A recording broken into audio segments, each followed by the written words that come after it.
name is Sheila Beck and the Rabbi from another planet. Please like, share, and subscribe, and ring the little bell so you're notified when new videos drop. So it's been a bit of a news wasteland of the last week or so. Been a bit of a barren, empty news landscape. Nothing really been happening. We're just kind of waiting for the Mandalorian to drop. We're waiting for there's a Doctor Who Comic-Con appearances. We're waiting for things to happen, and there's really not much going on. There's Star Trek Lower Decks going on, which is just freaking agony, freaking painful agony. I don't really like talking about it much. So yeah, there's not really much going on. So in these dire times where there's not much to talk about, there are websites you can go to. There are wonderful websites that you can go to that have I would say a limitless supply of stupidity, a limitless supply of sheer stupidity that we could look at and have a little bit of a chortle with together. So the website, of course, I'm talking about in this case is Screenrant. Screenrant is the gift that keeps on giving. Thank you, Screenrant. And talking about Star Trek Discovery, one of the worst things that ever happened to Star Trek. Now, when Star Trek Discovery started, the first 10 episodes, I quite liked. I liked it a lot, actually. I was excited about it. I was innovative. I wasn't really red pill to the destruction of our pop culture at the time. But I enjoyed Star Trek Discovery. That first 10 episodes, after they had that break, they came back for 5 episodes. It was a bit meh, but I like the Harry Mudd, I like the design of the ship, I thought it goes from the Star Trek Phase 2 design, there's a lot of stuff I liked about it. I didn't really notice how much I didn't like Michael Burnham or all that stuff hadn't really got to the point where it bothered me yet.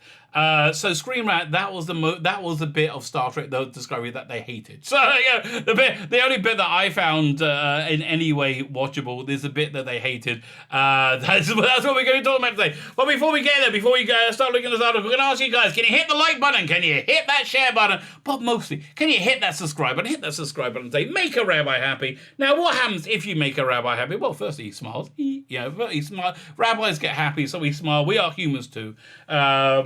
Most of us. So that's the first thing. The second thing is you can enter my ongoing competition. The prize this week is a fantastic graphic novel, Judge Dredd Origins, with a gorgeous Brian Boland cover where Judge Dredd goes rolling into the cursed earth to discover the truth of his very origins. And you have an extensive flashback to Judge Dredd as a cadet with his young brother, Rico Dredd. Was it Rico Dredd? Yeah, he's Joe Dredd, that's Rico Dredd. And revelations ensue. Fantastic artwork from the late, great Carlos Agriza and who else in that? Was it Kev Walker does a few pages as well. Great book. All you need to do to win it is subscribe to the channel. Subscribe, and in the comments leave the hashtag Cadet Rico. All the information is in the video notes below. Also in the video notes below is a link to download a Judge Dredd, a bit of a Judge Dreddy theme this week. A Judge Dredd audio called Trapped on Titan. This was written by Jonathan Clements and produced by a company called Big Finish. It's out of license. It's out of print. You can't get this anymore.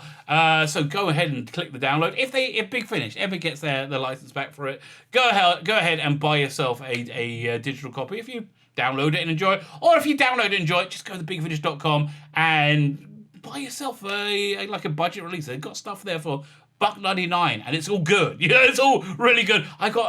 Look at my channel. There's a guide for Big Finish stuff. Help yourself. There's a Big Finish budget releases. That's the one you want to find. Fine. Oh, also, my final thing to offer to subscribers is there's a day coming up at the end of the holiday of Sukkot, about 2 weeks from now, which is the day that that Kabbalistically non-Jews can entreaty the good Lord to a high level. And so if you have any prayer requests, send it to me. Doesn't matter if you're Jewish, doesn't matter if you're not, doesn't matter if you believe in God, doesn't matter anything. I'm happy to ask anything you guys want, anything, because I do love you subscribing. I have a complete subscriber whore. I do really like you subscribing a lot. Send me your prayer requests. I'm happy to pray for you guys. Again, doesn't matter if you believe it or not. Who knows? Who knows if it helps? And listen, if I pray for you and it works out, it comes true, it could just be dumb luck. You don't have to attribute it. You don't have to go, oh, there you go, hallelujah. Oh, look at that, my screen just got all white there. I wonder why that is. Anyway, who knows? You know why? I bet if I do this, I clean the camera. Hey, because sometimes I spray when I talk, so I think I got a little spray in the camera lens. That's probably what happened. Fine. Let's have a look. So let's have a look at this article then. The prize draw is on Sunday for the competition, which I'm gonna guess is October 4th. My guess is October 4th.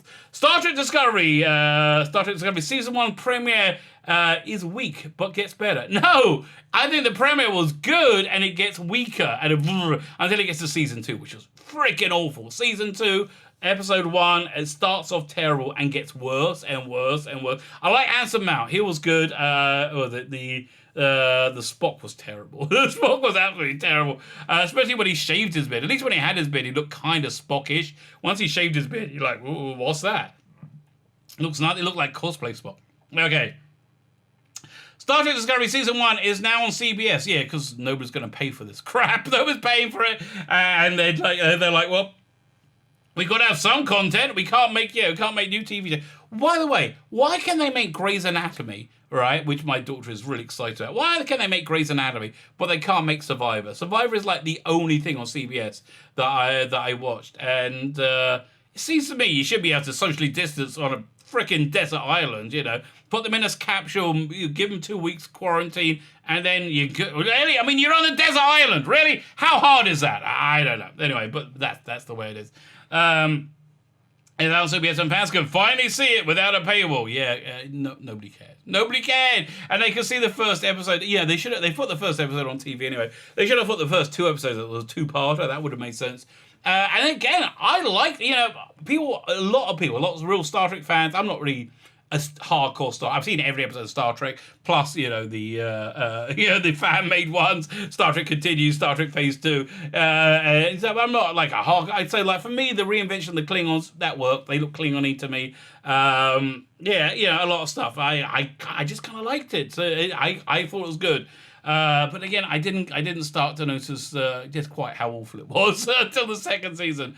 But the early episodes aren't the show at its best. No, they are the show at its best. Okay, how do you think it got better? What we thought when they stopped in the middle of space and found a floating platform for no apparent reason that Mikey Spock could make her Iron Man costume and then go back in time and do stuff that didn't make any freaking sense.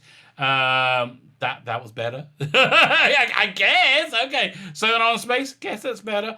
Okay, Star Trek Discovery Season 1 is now airing on CBS outside of the CBS All Access paywall, giving non-subscribers, which they actually called, if you subscribed and cancel this subscription, they still called it a subscriber, but then they put you in a category called lapsed subscribers.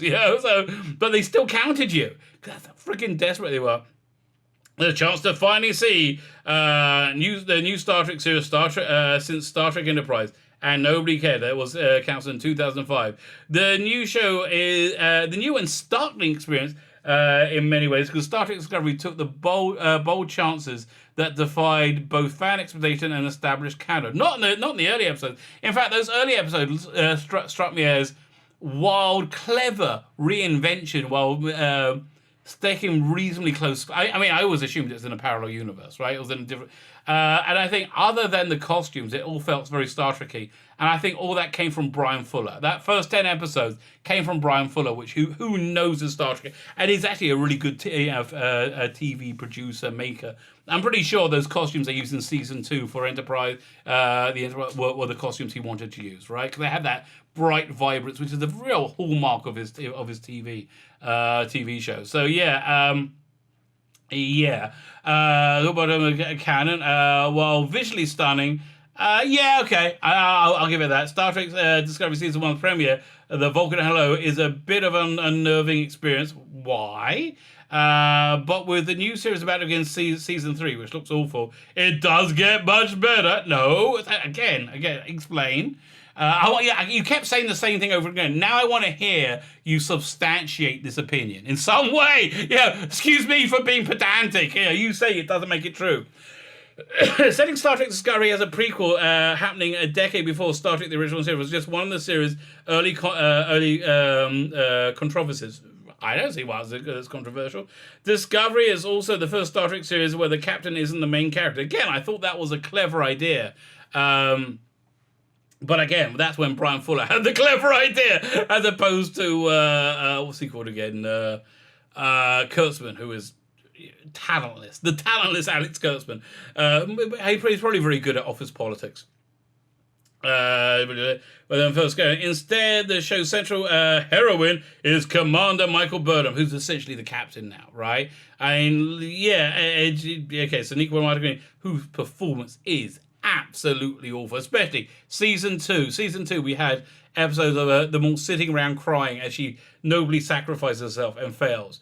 Not only who makes a grave error and commits mutiny in the Vulcan Alone. It's understandable if Trekkers who are accustomed to perfect Starfleet officers applying sound moral judgment to problems are turned off by Burnham's glaring flaws. No, that's the problem. Burnham has no glaring flaws. She has no flaws at all. Everything she does is perfect, including suffering the consequences for her perfectly correct decision of and essentially trying to stop the Vulcan-Klingon war. Before it started, yes, if anybody listened to her, they would have avoided the war. But yeah, no. The problem is she wasn't flawed. She is morally perfect in every way. While Michael was clearly intelligent, she was raised on Vulcan by Sarek, James Frame. I liked his Sarek as well. That kind of worked for me. Which retcons Spock's adopted sister. It's unforgivable that she turned on a noble captor, Philippa Georgia Michoyo, even if Burnham thought she was preventing a war with the Klingons. No, insurrection is part of Star Trek and Starfleet. You know, sometimes you make a principled stand.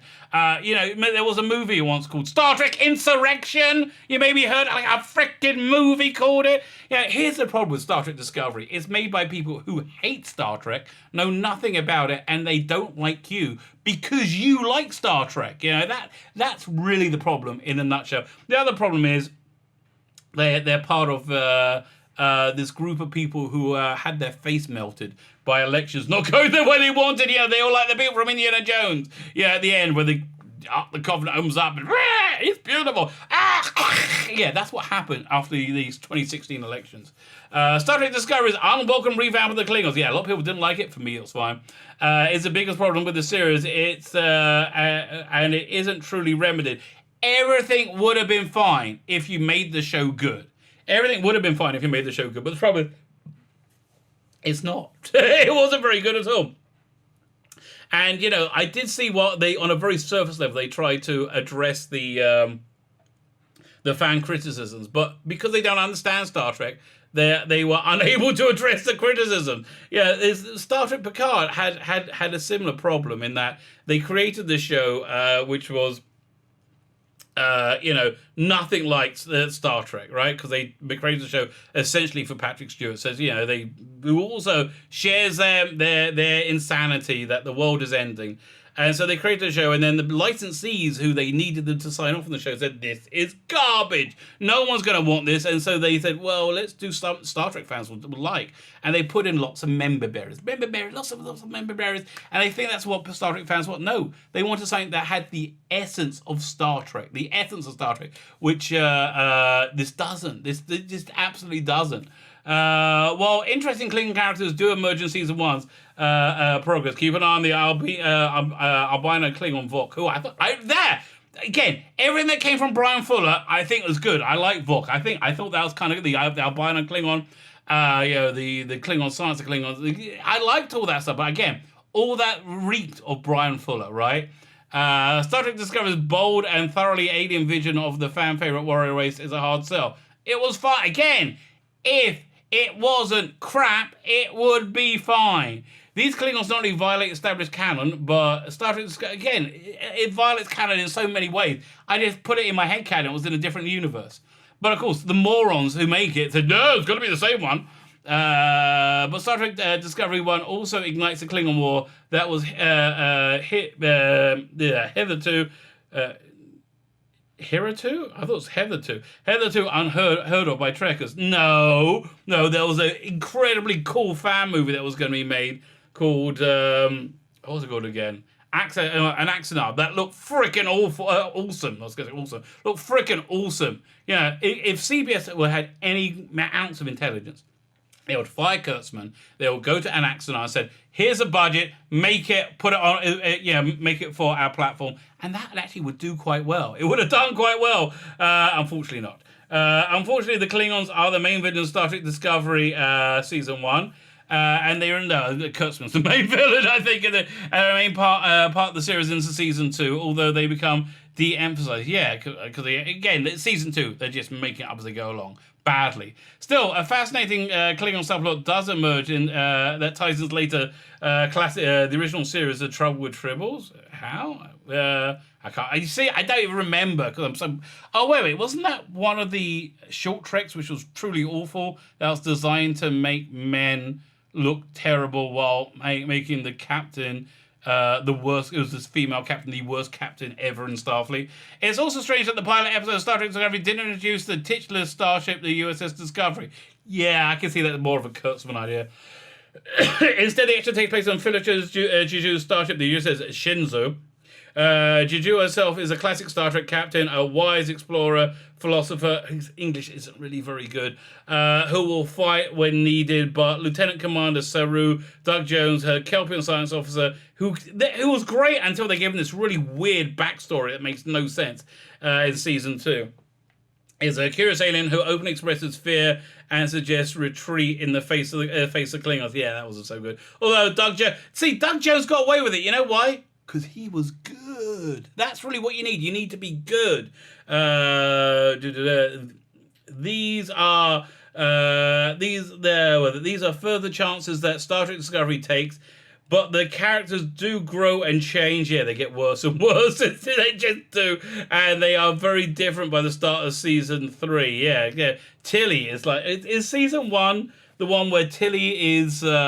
On this run, on this she's in training to get the captain to program, and so they go on a marathon. And so Tilly's running, and Tilly isn't the most svelte of young ladies, and she's lapping these far more physically fit people with zero body fat, and for some reason when they're doing this run they've got to turn the lights on and off in the halls. I can't remember why. I really can't remember why. I just remember going, well, that looks stupid. That looks really stupid. With a chance. Other issues. There's a Senso possessing anachronistic holographic technology. Yeah, Kurtzman, that's stupid. Aren't truly resolved, although the series does later attempt to rectify this back in this break in canon. Yeah, but they just do everything badly. As is evident in the Vulcan Hello, Star Trek Discovery Season 1, explosive issues of identity is rising above your worst mistakes. The Klingon leader, Tukumva, Chris Ombi styles himself as a messiah, and he wants to unite the. You see, this all is coming out of Brian Fuller's show notes, right? This is totally coming because this was all clever. You see, it's so easy to tell the stuff that's Kurtzman and the stuff that's Fuller. The stuff that's not clever is Kurtzman. The stuff that's clever is Fuller. It's not, it's not hard at all. So I was saying the Messiah wants to unite the combative Klingon houses into a war with the Federation in the hopes of reclaiming and redefining the Klingon race's identity. Yeah, that I felt was really clever. I think that felt like it really worked for me. Listen, if you're a Star Trek fan, you hated that, let me know. I really want to hear it in the comments. In contrast, Starfleet in the 2250s is riding high. It's also hiding its flaws within itself. Yeah, no, that's a current, ongoing thread of Kurtzman's Trek. The weakness of Starfleet, doesn't matter what its Trek is, Starfleet is always awful. Okay, that's, you can tell you look watching a Kurtzman Trek. The weakness of Starfleet will be exacerbated by the Klingon War, forcing our heroes to re-examine and reclaim their own nobility. Oh God, and that awful scene at the end. We are Starfleet. Oh God, she was so awful. It just so cringe. Yeah, in order to find what Starfleet stands for in the era in this era of Starfleet. Yeah, Starfleet stands for not being Starfleet in this era of Starfleet, Star Trek. Every Star Trek fan faces challenges in their first season. And the Vulcan Hello is undeniably a dark beginning Star Trek Discovery that pretends for the tragedy to come. Again, it had enough of Brian Fuller in it to make it work. The series borrows heavily in tone and style from the J.J. Abrams Star Trek movies, and while saying, no, we're not the same, they're the same. They're the same. And there are plenty of action, death, and unnerving moments in the offering. In the offering or offering? I don't know, offering. But there's also great surprises, genuine wit. Don't remember much of that. Genuine wit, enduring characters. Most of them you haven't been introduced yet. Classic Star Trek tropes reintroduced, and what a gradual turnaround of Star Trek slowly reveals is its best qualities. Yeah, so when it slowly reveals, it's awful. Star Trek Discovery Season 1 is bumpy, but it's a wild ride through a thrilling new era of the final frontier. But the best is yet to come. No. Okay, everything that they said in this article was wrong. Everything they said was wrong. The best is not yet to come. The worst is yet to come. It might have been good. Yeah, I haven't gone back and watched those because I know what's to come. And it just taints everything, and it's freaking awful. It's all freaking awful. Yeah. So Screenrant. Mwah. Love you, baby. Love you, baby. Keep making content for YouTubers like me. My name is Beck, and the Rabbi for Another Planet. Please like, share, and subscribe, and ring the little bell so you're notified when new videos drop.